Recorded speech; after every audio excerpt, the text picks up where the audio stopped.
INDI alliance है, इसको जनता vote क्यों करेगी? अच्छा। ये जो स्पेशल 26 बना हुआ है इन लोगों का, ये कब किससे अलग हो जाए? अभी 2 महीना पहले एक दूसरे को लोग गाली देते थे कि ये चोर है, ये इसने घोटाला किया, उसने घोटाला किया है, ये परिवारवाद करता है, वो परिवारवाद करता है। अब तो सब एक साथ हैं। अब सब एक साथ है तो क्या पता है कि अगर जनता उनको वोट कर देती है तो प्रधानमंत्री, सबसे बड़ा सवाल है कि प्रधानमंत्री किसको बनाएंगे? आलू से सोना निकालने वाले को बनाएंगे या फिर मल्लिकार्जुन खड़गे को बनाएंगे या फिर इस तेजस्वी यादव के किसी सांसद को बनाएंगे? और तेजस्वी यादव प्रधानमंत्री बनाने की बात करते हैं, वैसा आदमी जिसका एक संसद भवन में एक लोकसभा का सांसद तक नहीं है, वो तय करेगा कि हमारे देश का प्रधानमंत्री कौन होगा? ये देश के लिए काफी निंदनीय विषय है। इसलिए जो भी हमारे भारत देश की जनता है वो नरेंद्र मोदी जी के कंधों को मजबूत करेगी और अब की बार 400 सीट से अधिक भारतीय जनता पार्टी बहुमत के साथ प्राप्त करेगी और फिर से सरकार बनाएगी। बिहार में बताइए, लास्ट बताइए, बिहार में कितनी सीटें? बिहार में हम 40 की 40 सीटें जीतेंगे। पिछली बार 39 सीटें हम लोगों ने जीती थी। इस बार एनडीए बिहार में 40 की 40 सीटें जीतेगी। सर बिहार में बताइए, 40 सीटें जो है उसमें से पिछली बार 39 मिली थी, तो क्या लगता है इस बार ये इनका जो है एक टारगेट है 40 में 40, ठीक है, तो इस बार क्या लगता है 40 में 40 या इस बार जो महागठबंधन है, पिछली बार एक ही सीट मिली थी, तो उनका जो है टैली उनकी बढ़ेगी या ये लोग 40 में 40 ले जाएंगे? देखिए, ये तो जनता के ऊपर निर्भर करता है कि किसके प्रति रुझान होगा, लेकिन आप लोग से निवेदन है मेरा कि आप लोग जनता को जागरूक कीजिए।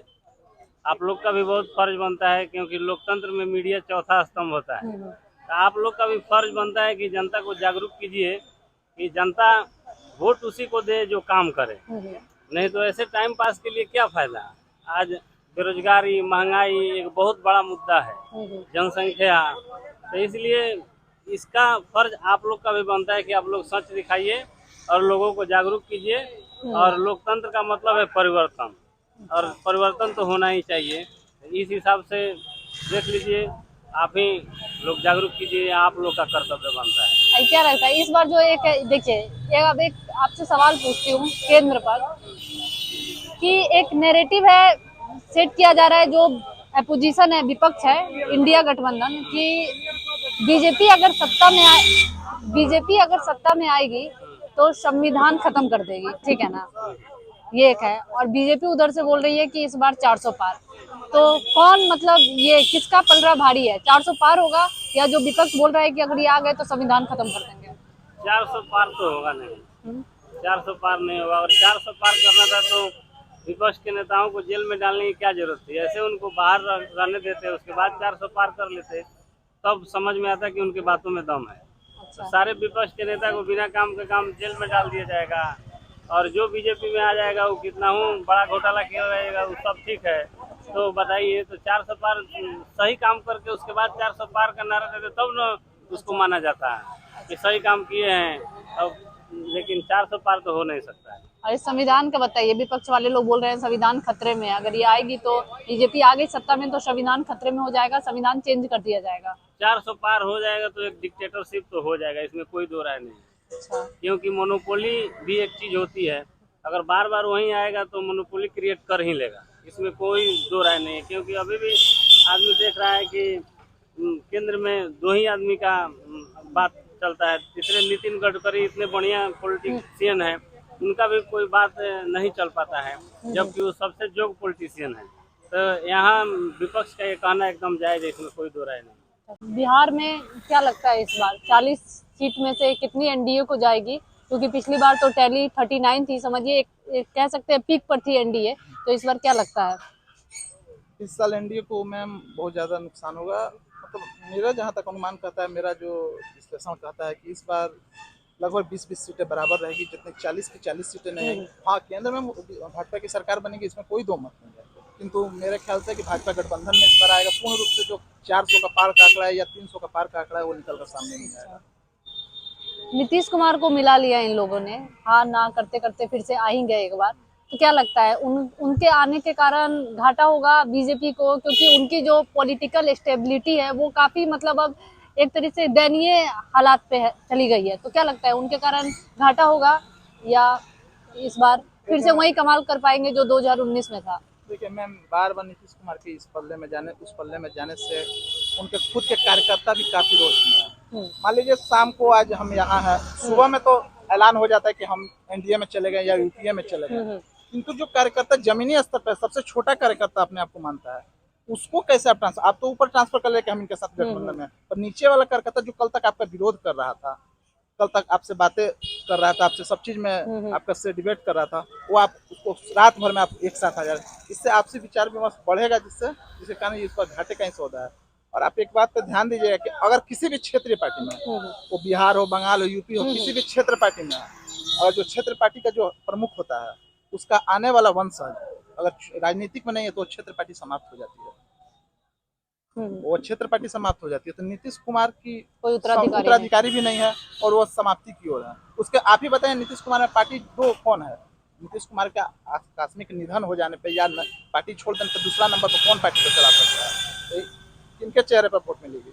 वो तो खुद अपने जात के भी आज तक कोई भी ऐसे नहीं है जिनको वो नंबर 1 बना सके, चाहे उनके जाने के बाद अपना उत्तराधिकार दे सके। ये बताइए, महागठबंधन के बिहार में अभी जो पूरा कार्यभार चुनावी प्रचार संभाला है तेजस्वी यादव ने, उनको लेकर क्या कहना चाहते हैं? क्योंकि वो कह रहे हैं कि इस बार उनकी सीटें काफी अच्छा होगा, और जो वो कह रहे हैं, भाषण दे रहे हैं, नारा दे रहे हैं, चेंज इन 24।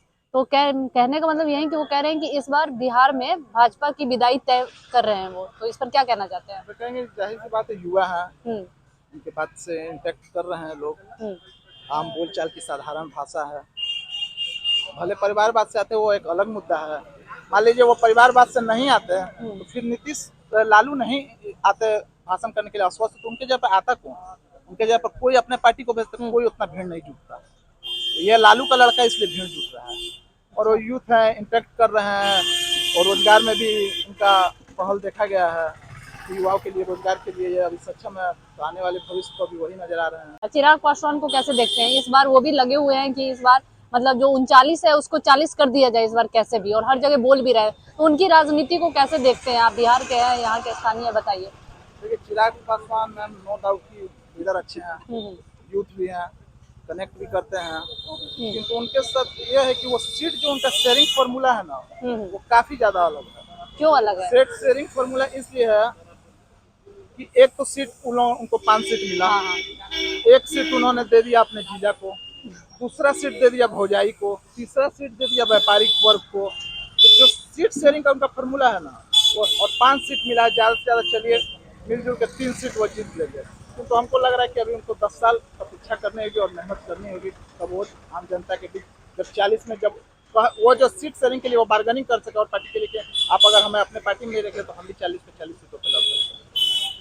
लेकिन बिहार में तो पिछले ये विधानसभा चुनाव में अकेले ही लड़े थे, लेकिन नतीजे कुछ ऐसे आए नहीं, इस वजह से ये हो सकता है। मैम तो नतीजे आए नहीं, अकेले लड़े थे या उनको लड़ाया गया था, या आपसे बेहतर कोई अच्छा नहीं जानता। उनको डैमेज कंट्रोल के लिए रखा गया था, और बाकायदा उन्होंने अच्छा डैमेज कंट्रोल किया भी। वो तो सीटें कम आई। और नीतीश को बैकफुट पर भी ढकेला, वो एक हनुमान का काम है, भूमिका पे है, तो बोलते भी हैं। वो निभा रहे हैं भूमिका।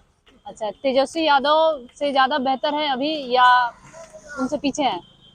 नहीं, हम तो बोलेंगे कि बराबरी पे है तेजस्वी यादव के, किंतु पार्टी कर्मी और जो बूथ मैनेजमेंट है, इनको लेकर वो काफी पीछे है। अच्छा, एक और नेता है बिहार से, काफी फेमस है, अभी मनोज तिवारी को दिल्ली से टक्कर दे रहे हैं, नॉर्थ ईस्ट दिल्ली से खड़े हुए हैं। कन्हैया कुमार के बारे में क्या राय है आप लोगों की? बिहार से ही है, पढ़े लिखे हैं। आप अगर सीट का डिवर्सन देखिए, जिस तरह सीटों का बंटवारा हुआ, उसमें तेजस्वी यादव, लालू यादव का अहम रोल था। उसमें 2-3 मुद्दे भी ये भी शामिल थे, जैसे पूर्णिया में पप्पू यादव को टिकट नहीं देना, जिनसे यादव की राजनीति खतरे में आ सकती थी। कन्हैया कुमार को बेगूसराय दोबारा ना लाना, क्योंकि यूथ में उनकी उनके लड़कियों की बराबरी टक्कर देने वाली है, तो इसलिए 2-3 मुद्दे में उनको अभी बाहर रखा गया। खैर आशा करते हैं कि जल्द वो बिहार आए। तेजस्वी जी है, आपके चिराग पासवान, ये सारे यूथ नेता एक संग एक मंच पे हो और बिहार का अच्छा विकास करे, यूथ के साथ कंटेंट हो। ऐसी भी खबरें आई कि पप्पू यादव को इसलिए साइड कर दिया गया और जाके तेजस्वी यादव करते हैं, या तो इंडिया नहीं तो एनडीए, ठीक है, और फिर इनको भी साइड कर दिया गया। तो ऐसे आरोप लगते रहे हैं, लोग कहते रहे हैं कि यहाँ ये लोग नहीं चाहते कि तेजस्वी यादव के अलावा कोई युवा नेता आए बिहार में जो मतलब फेमस हो इनके जैसा। पूर्णिया का जो समीकरण था वो युवा नेता को लेकर नहीं था, वो जातीय समीकरण का रहता है कि यादवों का वोट डाइवर्स ना हो। यादव का सिर्फ एक ही नेता था, एक ही नेता है और एक ही नेता रहा है। पप्पू यादव उसमें कोई ज्यादा बाधा उत्पन्न ना करे। अगले साल विधानसभा का भी इलेक्शन है, इसको लेकर वहाँ पे एनडीए और इंडिया का नारा लगा था। किस मोटिव पर, किस मुद्दे पर आप लोग वोट देंगे इस बार? अगर हम लोग का देखिए मोदी सबसे अच्छा अभी काम कर रहे हैं, मतलब इंडिया का तरक्की में ला दिए हैं, उसकी वजह से हम लोग समझ रहे हैं कि कमल के फूल का अभी ज़्यादा चांस है जीतने के लिए। अब मोदी जी मतलब जो भी गारंटी दिए हैं उस गारंटी का ही जीत होगा। यहाँ अगर जीत क्लियर है, जीत है। और हमारे बिहार में 17 का 17 सीट हम लोग क्लियर है कि हमारे ख्याल से जीतने जा रहे हैं।